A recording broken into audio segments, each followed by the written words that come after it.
আসসালামু আলাইকুম। আজকের এই ভিডিওটি যারা আমাকে ইউটিউবে দেখছেন বা ফেসবুকে দেখছেন, ভিডিওটা সর্বোচ্চ শেয়ার করবেন।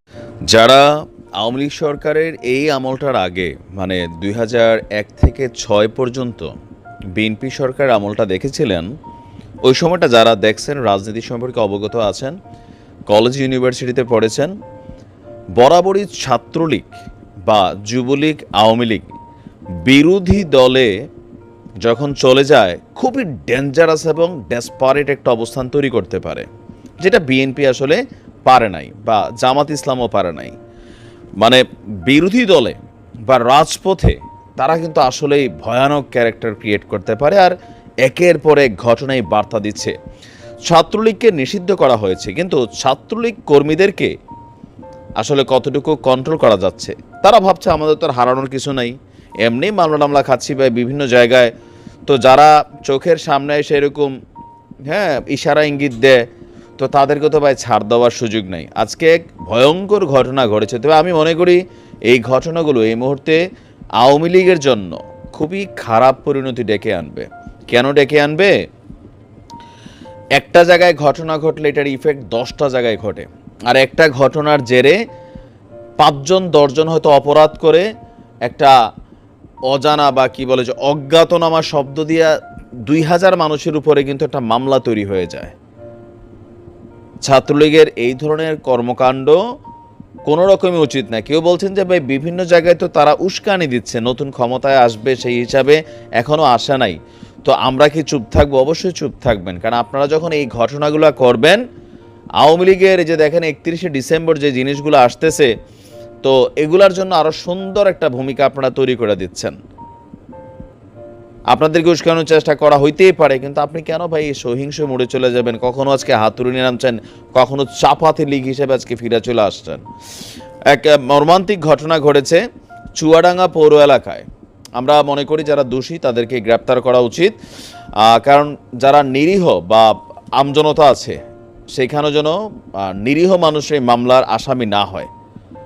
চুয়াডাঙ্গা পৌর এলাকায় সাব্বির হোসেন একজন যুব ছাত্র দলের খুবই প্রভাবশালী নেতা। সেই প্রভাবশালী নেতাকে এলাকার মধ্যে প্রকাশ্যে এলোপাতাড়ি স্টেপ করেছে, মানে আপনার নিষিদ্ধ ঘোষিত ছাত্রলীগের কর্মীরা। রাত 9টার দিকে চুয়াডাঙ্গা পৌর কলেজ পাড়ার ফার্স্ট ক্যাপিটাল বিশ্ববিদ্যালয়ের পুরনো ভবনের সামনে আপনার এই ঘটনাটি ঘটেছে। আহত ছাত্রদল নেতা সাব্বির হোসেন চুয়াডাঙ্গা পৌর এলাকার ইসলামপাড়ার জাহাঙ্গীর হোসেনের ছেলে এবং চুয়াডাঙ্গা সরকারি কলেজ ছাত্রদলের একজন নিবেদিত সদস্য। তার অভিযোগ, আগামী 1 জানুয়ারি ছাত্রদলের প্রতিষ্ঠা বার্ষিকী উপলক্ষে জেলা ছাত্রদলের যুগ্ম সাধারণ সম্পাদক আরিফিন আহমেদ বিপ্লব ভাই সহ আমরা কয়েকজন বন্ধু মিলে আলোচনা করছিলাম। দেখেন, জেলা ছাত্রদলের যুগ্ম সাধারণ সম্পাদক সেখানে উপস্থিত ছিল। এই সময় নিষিদ্ধ ঘোষিত ছাত্রলীগের কিছু কর্মী জেলা ছাত্রদলের যুগ্ম সাধারণ সম্পাদক আরিফিন আহমেদ বিপ্লব ভাইয়ের উপর অতর্কিত হামলার চেষ্টা করে। তার মানে ছাত্রলীগ এখনও কতটা ডেঞ্জারাস আছে, তাদেরকে মানুষ আসলে ভয় পায়, এমনি এমনি না।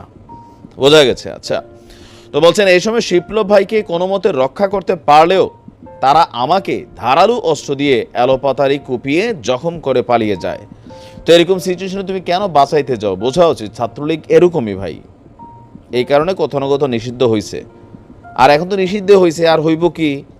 তো সেই কারণে ভাইয়ের কিছু হইলে উপরে অনেক ভাই আছে। আমাদের এই একটা জিনিস আছে, নেতার জন্য জীবন দেয়া দেই, নিবেদিত কর্মী। তো যার কারণে এই ছেলেটা আপনার স্টেপের শিকার হয়েছে। পরে স্থানীয়দের সহযোগিতায় পরিবারের সদস্যরা আমাকে উদ্ধার করে এবং সদর হাসপাতালে ভর্তি করেন। চিকিৎসক বলছেন যে ধারালো অস্ত্রের আঘাতে গভীর ক্ষতের সৃষ্টি হয়েছে।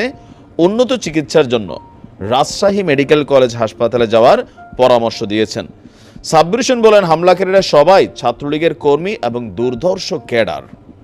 তাদের নামে একাধিক মামলা থাকলেও পুলিশ তাদের গ্রেপ্তার করছে না। এই ঘটনার রাতেই সদর থানায় একটি লিখিত অভিযোগ দায়ের করেছে। কেন আপনি মামলা কেন করেন নাই? ভয় পান ছাত্রলীগকে? আপনাকে এত বড় ঘটনা ঘটেছে, আপনি লিখিত জিডি করছেন, ওয়াই? চুয়াডাঙ্গা হাসপাতাল বলছেন যে ডাক্তার যিনি আছেন যে বিভিন্ন ক্ষত হয়েছে, সেলাই করা হয়েছে। ওসি সাহেব বলছেন লিখিত অভিযোগ পেলে ব্যবস্থা নেওয়া হবে। তো লিখিত অভিযোগ করা হয়েছে, হয়তো ব্যবস্থা নেওয়া হবে। আমি বিএনপির অনেক ভাইদেরকে বলি, অনেক জায়গা আছে যে কি বলা হয়েছে আওয়ামী লীগ অধ্যুষিত এরিয়া এখনও রয়ে গেছে, তার উপর আপনারা ক্ষমতায় আসেন, সমস্যা নাই, কিন্তু ওই যে উস্কানিমূলক কর্মকাণ্ড আপনাদেরও করার দরকার নাই, আবার তারারও আইসাই কোপাকুপির দরকার নাই। মানে এগুলো আসলে বন্ধ কবে হবে?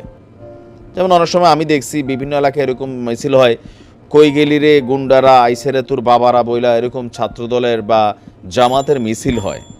তো এরকম কই গেলি বইলা ডাক দিলে অনেক সময় সামনে এসে হাজির হয়, পরে কি অবস্থা হইলো? মোট কথা হচ্ছে নিজেরা শান্তির পক্ষে থাকতে হবে।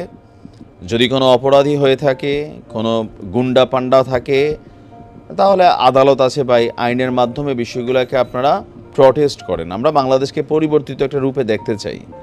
আর ছাত্রলীগের নেতাকর্মীদের উদ্দেশ্যে বলি, কেউ এসে ডাক দিল রে কই গেলি রে গুন্ডারা, আইসির তোর বাবারা, না গুন্ডা সেজে সামনে যাওয়ার দরকার নাই, ঠিক আছে? কারণ আপনি একজন ঘটনা ঘটাচ্ছেন, আর এই ঘটনা যখন মামলা হয়, এলাকার নিরীহ অনেক মানুষ আপনার কারণে মামলার আসামি হয়ে যায়, আপনি পরিবারটা পালবেন না। আপনার বোঝা উচিত যে বর্তমানে বাতাসটা কোন দিকে যাচ্ছে।